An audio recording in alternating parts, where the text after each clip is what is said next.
Hi, Joe Freeman, Mike Richman of the Oregonian and OregonLive. Yet again, here we are after a Blazers game, and yet again, here we are, and we're going to talk about defense, specifically the Blazers' non-existent defense.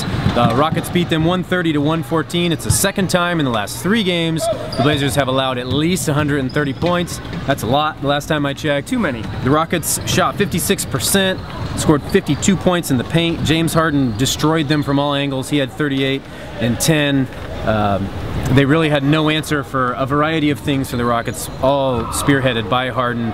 And as Mo Harkless said last week when the Blazers were reeling from their defensive woes, it's the same story every game, and here we are yet again. It's the same story for this team.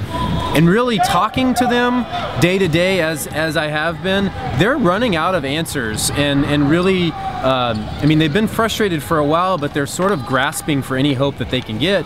They're staying positive. They still have a lot of belief in themselves, but night after night they're not seeing the results, and I keep hearing the same exact stuff.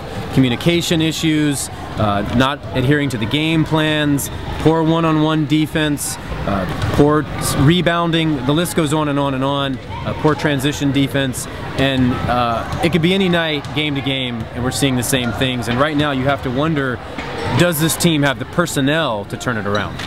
They seem to think yes. Mo Harkless says they're close. Myers Leonard says they're close. But 20 games in the season is a big chunk. Obviously missing out for Camino is a big deal.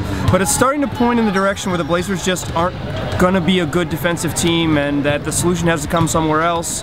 You know, 28 from C.J. McCollum tonight, 27 from Lillard. They got a punch off the bench from Evan Turner, who had 15, and kind of a nice night lost in this. But they're not going to win many games if they give up 130, and that seems to be something that's happening all too often for this team. And you know, they're tired of answering questions, we're tired of asking questions about defense, and we're tired of talking to you guys about it too.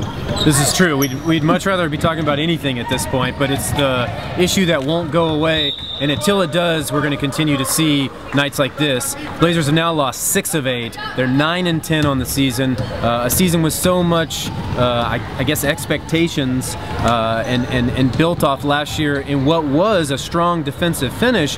And you know, talking around to the guys, they're as curious about what's going on, or as, I can't think of the right word, they can't figure it out as much as anyone, or surprised as anyone, because of what they did last year. That's how they made that dramatic run to the playoffs and into the second round. It was because of their defense. So here we are, same story goes on and on. I imagine we'll see some version of this again. The Blazers have 2 days off from games, and then they play again Wednesday night against the Indiana Pacers.